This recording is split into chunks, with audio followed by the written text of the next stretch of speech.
Olá, seja bem-vindo a mais uma videoaula do módulo de robótica. Nesse segundo vídeo da série sobre motores DC e ponte H, mostraremos como podemos controlar a rotação do motor utilizando a placa Shield L293D, acoplada a uma placa Arduino. No vídeo anterior, você viu que os motores DC são aqueles alimentados por uma corrente contínua, que pode ser uma bateria ou um conjunto de pilhas, por exemplo. Viu também que para inverter o sentido de rotação desses motores, é necessário inverter os polos que o alimentam, ou seja, o positivo e o negativo. Mostramos ainda que através do circuito conhecido como ponte H, é possível fazer essa inversão eletronicamente, ou seja, mudar o sentido de rotação do motor, sem que para isso seja necessária a manipulação manual de fios ou outros componentes.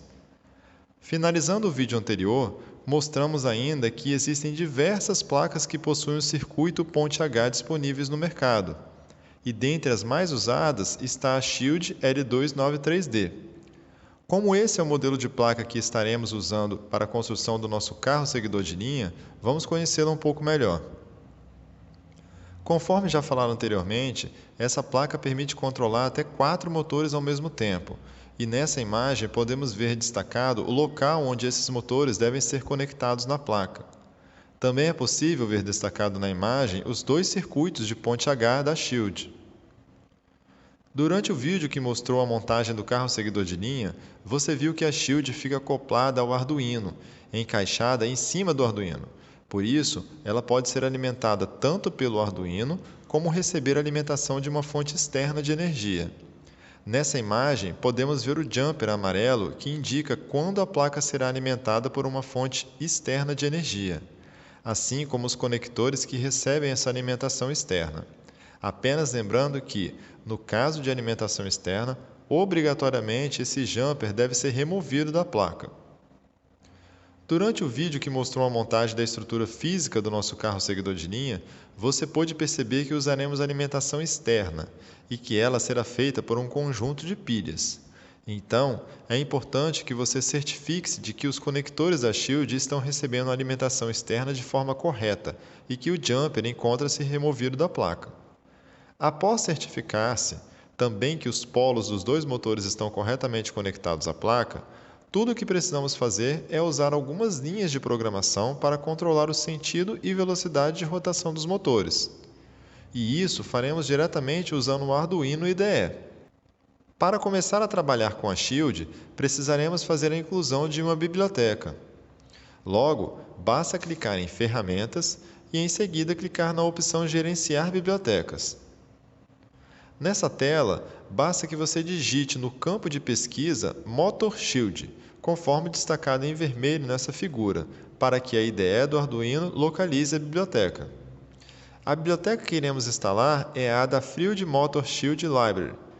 Após a IDE localizá-la, você só precisará clicar no botão Instalar para que ela seja instalada. Repare que após instalada, abaixo do nome da biblioteca, deve aparecer a informação Installed, conforme destacado nessa figura. Isso significa que a biblioteca foi instalada com sucesso e, portanto, está pronta para ser usada. Voltando à tela anterior, para fazer o uso da biblioteca instalada, podemos clicar no menu Stack, depois na opção Incluir biblioteca, lá no final da tela. Voltando à tela anterior, para fazer a inclusão da biblioteca instalada, podemos clicar no menu Stack, depois na opção Incluir biblioteca, e lá no final da tela clicar na opção Adafruit Motor Shield Library. Com isso, você estará informando ao Arduino que o seu programa irá utilizar essa biblioteca. Você poderia também escrever o comando include manualmente, conforme destacado em vermelho. Após fazer a inclusão da biblioteca, o próximo passo é criar um objeto do tipo AF-DC-Motor, passando como parâmetro o número do motor que iremos trabalhar. Afinal, você se lembra que a Shield pode controlar até 4 motores ao mesmo tempo. Logo, esse número que iremos informar poderá variar entre 1 e 4. O número informado aqui precisa estar alinhado com o motor que está sendo usado na Shield. Nesse exemplo, foi usado o motor 1. Caso você queira trabalhar com mais de um motor, basta criar mais de um objeto, informando para cada objeto o número do motor que deseja controlar. Aqui no método setup, apenas estamos definindo que inicialmente a velocidade do motor será de zero, ou seja, ele não estará em movimento. É importante destacar que a velocidade de rotação do motor vai de zero, que significa parado, até 255, que equivale à maior velocidade.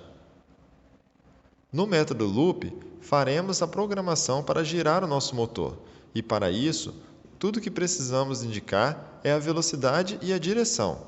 Na primeira linha desta imagem, estamos dizendo que nosso motor iniciará as rotações com a velocidade máxima, ou seja, 255. Já na segunda linha, dizemos que o motor irá girar para frente, no sentido horário, ou seja, forward. Na terceira linha, utilizamos o delay apenas para informar quanto tempo ele permanecerá girando, nesse caso, 3 segundos. Repare que agora o nosso método loop ganhou mais algumas linhas de código. Agora estamos fazendo com que, após o motor girar por 3 segundos para frente, no sentido horário, ele pare de girar por 0,2 de segundos. Isso porque logo em seguida iremos inverter o sentido de rotação.